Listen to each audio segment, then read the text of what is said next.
ang siyudad ng mga buog, nagagumikan sa manindot ng mga kalsada.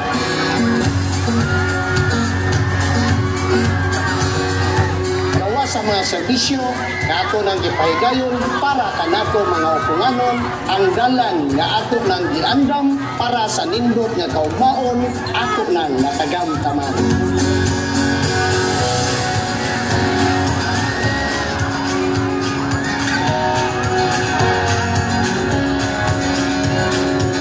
Gikan sa doha ka barangay din makita ang mga manindot nga gitara. Kami ang contingent number 9, classified. Ang hugpong mananayaw sa mabulukong maribagong paha.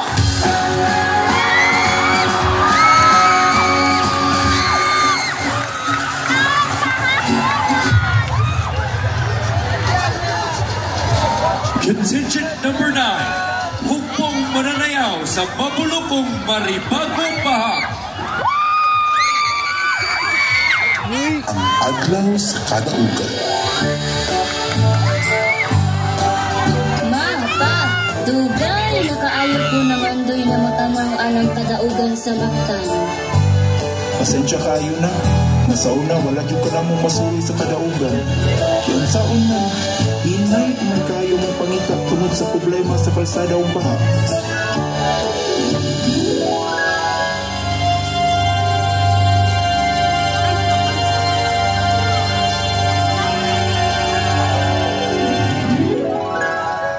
Pero karon, salamat sa atong mga girato sa atong syudad sa mga projects nga road concreting o drainage system. Tungod sa ilang mga proyekto, nikusog na ang atong pangita. Pwede na tamusuroy aron makatanaw sa reenactment sa kadaugan sa Mactan. Maubo, ma, pa? O sige, pag-inis na kamong duha kung manuray na kita.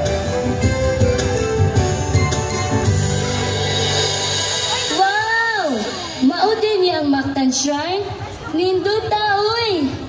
Ma, pa, manunod na ta!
sa atong kalanduan, magayon pa sa pagsuway sa dalan sa kadaugan. Panginoon mabuhay sa dalan ng Kristo.